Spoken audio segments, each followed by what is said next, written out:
Guys welcome to ಬಂಧನ for ever YouTube channel. ಇವತ್ತು ಸಬ್ಬಕ್ಕಿ ಸೊಪ್ಪು ಉಪ್ಸಾರು ಮಾಡೋದು ನೋಡೋಣ. ಏನೇನು ಇಂಗ್ರೀಡಿಯೆಂಟ್ಸ್ ಬೇಕಂದರೆ ಸಬ್ಬಕ್ಕಿ ಸೊಪ್ಪು, ಬೆಳ್ಳುಳ್ಳಿ, ಕೊತ್ತಂಬರಿ, ಹಸಿಮೆಣ್ಸಿಕಾಯಿ, ಟೊಮೆಟೊ, ಜೀರಿಗೆ, ಮೆಣಸು, ಒಂದು ಸ್ವಲ್ಪ ಹುಣಸೆಹಣ್ಣು, ಒಗ್ಗರಣೆಗೆ ಒಂದು ಸ್ವಲ್ಪ ಈರುಳ್ಳಿ. ರುಬ್ಬೋದಕ್ಕೆ ಈಗ ಟೊಮೆಟೊ ಬೇಯಿಸಿರೋ ಬೇಳೆ, ಕಾಯಿ, ಹಸಿಮೆಣ್ಸಿಕಾಯಿ, ಕೊತ್ತಂಬರಿ ಸೊಪ್ಪು. ಬೇಯಿಸೋದಕ್ಕೆ ಬೇಳೆ ಸಬ್ಬಕ್ಕಿ ಸೊಪ್ಪು ಹಾಕ್ಕೊಂಡು ಬೇಯಿಸ್ಕೋಬೇಕು, ಸ್ವಲ್ಪ ಸಾಲ್ಟ್ ಹಾಕಿ. ಇದನ್ನ ಸಪ್ರೇಟ್ ಮಾಡ್ಕೊಂಡಿದ್ದೀನಿ. ಸಾಂಬಾರು ಮತ್ತು ಕಾಳು ಸೊಪ್ಪು ರುಬ್ಬೋದಕ್ಕೆ ಇವಾಗ ನಾವು ಸ್ವಲ್ಪ ಕಾಯಿ ತೊಗೊಳ್ಳೋಣ.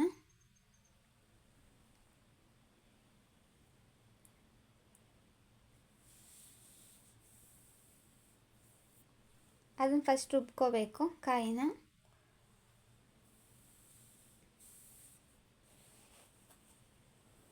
ಇವಾಗ ಹುಣಸೆಹಣ್ಣು, ಜೀರಿಗೆ, ಮೆಣಸು, ಬೆಳ್ಳುಳ್ಳಿ ಹಾಕ್ಕೊಳ್ಳೋಣ. ನಾವು ಹುಣಸೆಹಣ್ಣು ಜಾಸ್ತಿ ತೊಗೊಂಡ್ರೆ 1 ಟೊಮೆಟೊ, ಸ್ವಲ್ಪ ತೊಗೊಂಡ್ರೆ 2 ಟೊಮೆಟೊ ಹಾಕ್ಕೋಬೇಕು.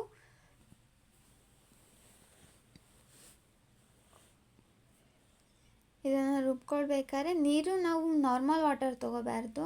ಉಪ್ಪು ಸಾಂಬಾರು ಇರುತ್ತಲ್ಲ ಅದೇ ವಾಟರ್ನ ಯೂಸ್ ಮಾಡ್ಕೋಬೇಕು. ಈ ಥರ ರುಬ್ಕೋಬೇಕು. ಈಗ ಸ್ವಲ್ಪ ಬೇಳೆ, ಹಸಿಮೆಣ್ಸಿಕಾಯಿ, ಟೊಮೆಟೊನೂ ಆ್ಯಡ್ ಮಾಡ್ಕೋಬೇಕು. ಅದನ್ನು ಫಸ್ಟ್ ರುಬ್ಕೊಂಡು ಆಮೇಲೆ ಇದನ್ನು ಆ್ಯಡ್ ಮಾಡ್ಕೋಬೇಕು.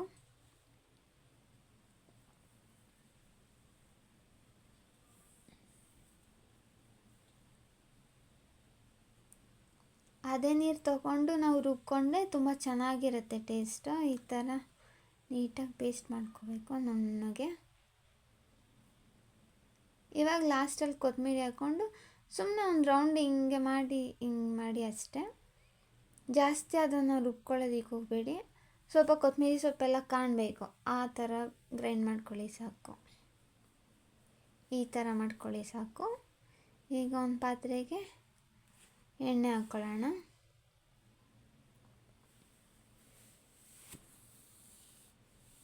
ಇದು ಒಗ್ಗರಣೆ ಹಾಕ್ತಾಯಿದ್ದೀವಿ ಸಾಂಬಾರಿಗೆ. ಈ ಉಪ್ಸಾರಿಗೆ ಕೆಲವರು ಒಗ್ಗರಣೆ ಹಾಕ್ತಾರೆ, ಕೆಲವರು ಒಗ್ಗರಣೆ ಹಾಕ್ತಾರೆ. ಒಗ್ಗರಣೆ ಹಾಕಿ ಮಾಡಿದರೆ ಡಿಫ್ರೆಂಟಾಗಿರುತ್ತೆ ಟೇಸ್ಟ್, ಅದಕ್ಕೋಸ್ಕರ. ಈಗ ನಾವು ಸಾಸಿವೆ ಹಾಕ್ಕೋತೀವಿ.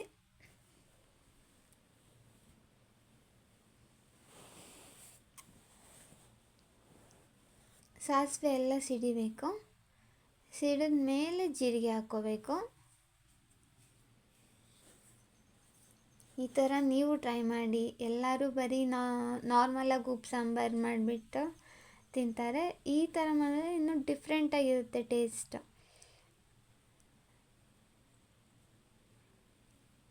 ಜೀರಿಗೆ ಹಾಕ್ಕೊಂಡು ಇವಾಗ ಒಗ್ಗರಣೆಗೆ ಮತ್ತು ಈರುಳ್ಳಿ ಮತ್ತು ಬೆಳ್ಳುಳ್ಳಿ ಹಾಕ್ಕೋಬೇಕು. ಒಂದು ಸ್ವಲ್ಪ ಗೋಲ್ಡನ್ ಬ್ರೌನ್ ಬರೋವರೆಗೆ ಫ್ರೈ ಮಾಡ್ಕೊಳ್ಳಿ ಸಾಕಿತ್ತು.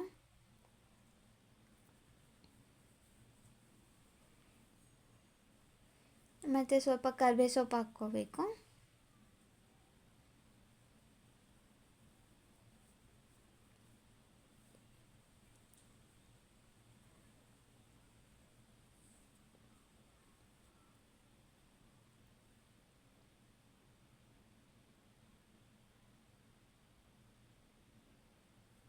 ಬೆಳ್ಳುಳ್ಳಿ ಫಸ್ಟು ಈರುಳ್ಳಿ ಬ್ರೌನ್ ಆಮೇಲೆ ಬೆಳ್ಳುಳ್ಳಿ ಹಾಕ್ಕೋಬೇಕು.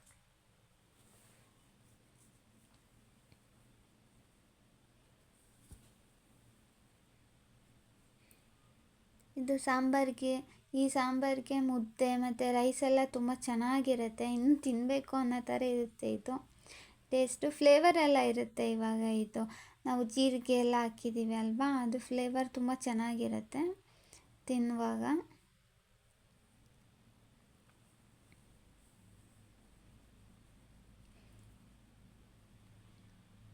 ಈಗ ಒಣಮೆಣ್ಸಿಕಾಯಿ ಹಾಕ್ಕೊಳ್ಳೋಣ.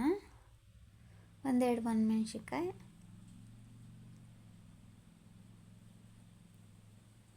ಇವಾಗ ರುಬ್ಬಿಟ್ಕೊಂಡಿರೋ ಮಸಾಲೆನ ಹಾಕ್ಕೋಬೇಕು. ಖಾರ ಎಲ್ಲ ರುಬ್ಬಿಟ್ಕೊಂಡಿರ್ತೀವಲ್ಲ ಅದನ್ನು ಹಾಕ್ಕೋಬೇಕು. ಇವಾಗ ಇದಕ್ಕೆ ನೀರನ್ನ ನಾವು ಸ್ವಲ್ಪ ಬಿಸಿ ನೀರು ಮಾಡಿ ಆ್ಯಡ್ ಮಾಡ್ಕೋಬೇಕು. ಬರೀ ತಣ್ಣೀರೇ ಹಾಕ್ಬಿಟ್ರೆ ಚೆನ್ನಾಗಿರಲ್ಲ. ಬಿಸಿ ನೀರು ಆ್ಯಡ್ ಮಾಡಿಕೊಂಡ್ರೆ ತುಂಬ ಚೆನ್ನಾಗಿರುತ್ತೆ. ಇಲ್ಲಾಂದ್ರೆ ನಾವು ಸಾಂಬಾರನ್ನೇ ಜಾಸ್ತಿ ಮಾಡ್ಕೊಂಡಿದ್ರೆ ಆ ಸಾಂಬಾರನ್ನೇ ಹಾಕ್ಕೋಬೋದು. ಅದು ಕಮ್ಮಿ ಇದ್ದರೆ ನಾವು ಬಿಸಿ ನೀರನ್ನ ಆ್ಯಡ್ ಮಾಡ್ಕೋಬೋದು. ಇದು ನಾವು ಜಾಸ್ತಿ ಕುದಿಸ್ಕೊಳ್ಳೋದಿಲ್ಲ, ಬರೀ ಒಂದು ಕುದಿ ಕುದಿಸ್ಕೊತೀವಲ್ವ, ಅದಕ್ಕೋಸ್ಕರ ಬಿಸಿನೀರನ್ನ ಆ್ಯಡ್ ಮಾಡಿಕೊಂಡ್ರೆ ಚೆನ್ನಾಗಿರುತ್ತೆ. ತೆಳ್ಳಗೆ ಬೇಕಂದರೆ ತೆಳ್ಳಗೆ, ಗಟ್ಟಿಗೆ ಬೇಕಂದರೆ ಗಟ್ಟಿಗೆ ಮಾಡ್ಕೋಬೇಕು. ಇವಾಗ ಎಷ್ಟು ಬೇಕೋ ಅಷ್ಟು ನೀರು ಹಾಕ್ಕೋಬೇಕು. ನೋಡಿ, ನಾವಿಷ್ಟು ಮೀಡಿಯಮ್ ಆಗಿ ಮಾಡ್ಕೋತಾ ಇದ್ದೀವಿ.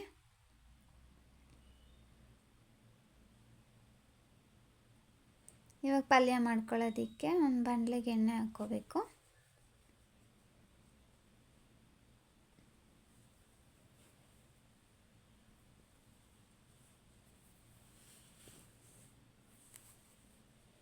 ಅದಕ್ಕೆ ಸ್ವಲ್ಪ ಸಾಸಿವೆ ಹಾಕ್ಕೊಂಡು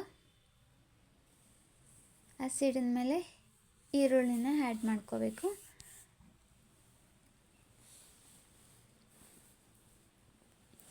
ಮೈಸೂರು, ಮಂಡ್ಯ ಸೈಡೆಲ್ಲ ಖಾರ ಬೇರೆ ಸಾರು ಬೇರೆ ಮಾಡ್ಕೋತಾರೆ.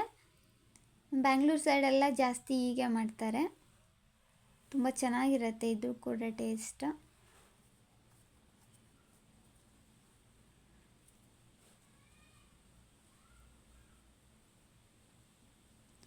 ನಾವು ಆ ಸೊಪ್ಪಲ್ಲೆಲ್ಲ ನೀರು ಹಿಂಡಿ ಇಟ್ಕೊಂಡಿರಬೇಕು. ಅದು ನೀರಿದ್ದರೆ ಚೆನ್ನಾಗಿರಲ್ಲ. ಅದಕ್ಕೆ ಎಲ್ಲ ಸೊಪ್ಪನ್ನ ನೀಟಾಗಿ ಹಿಂಡಿಟ್ಕೊಂಡು ಇವಾಗ ಈರುಳ್ಳಿ ಹಾಕ್ಕೋಬೇಕು. ಇದು ಒಂದು ಬ್ರೌನ್ ಬಂದ ಮೇಲೆ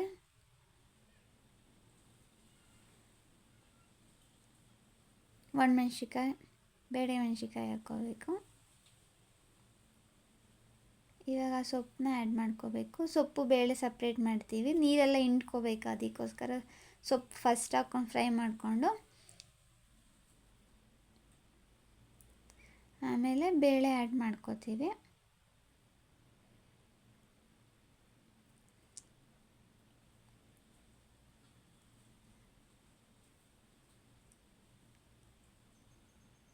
ಈ ಥರ ನೀಟಾಗಿ ಮಾಡ್ಕೋಬೇಕು. ನೀಟಾಗೆಲ್ಲ ಮಿಕ್ಸ್ ಮಾಡಿಕೊಂಡು, ಈಗ ಅಲ್ಲಿ ನೀರು ಥರ ಎಲ್ಲ ಇಲ್ಲ. ಈಗ ನಾವು ಸೊಪ್ಪು ಹಾಗೆ ಹಾಕಿಬಿಟ್ಟಿದ್ರೆ ನೀರು ಥರ ಇರ್ತೈತಿ. ಈ ಥರ ಆಗಿದೆ. ಈಗ ಸಾಂಬಾರು ಸ್ವಲ್ಪ ಒಂದು ಕುದಿ ಅಷ್ಟೇ ಕುದಿಸ್ಕೋಬೇಕು. ಪಲ್ಯ ರೆಡಿಯಾಗಿದೆ ಅಷ್ಟೇ. ಈಗ ಮೇಲೆ ಕಾಯಿ ತುರಿ ಬೇಕಂದ್ರೂ ಹಾಕ್ಕೋಬೋದು. ಈಗ ಆಫ್ ಮಾಡಿಕೊಂಡು ರೈಸ್ ಅಥವಾ ಮುದ್ದೆ ಜೊತೆ ಹಾಕ್ಕೊಂಡು ಈ ಥರ ತಿನ್ನಿ, ತುಂಬ ಚೆನ್ನಾಗಿರುತ್ತೆ. ನೀವು ಮಾಡ್ಕೊಂಡು ತಿನ್ನಿ, ನಿಮಗೂ ತುಂಬ ಇಷ್ಟ ಆಗುತ್ತೆ. ಇದೇ ಥರ ಜಾಸ್ತಿ ವಿಡಿಯೋಗೆ ನಮ್ಮ ಚಾನಲ್ ಸಬ್ಸ್ಕ್ರೈಬ್ ಮಾಡ್ಕೊಳ್ಳಿ. Thank you guys.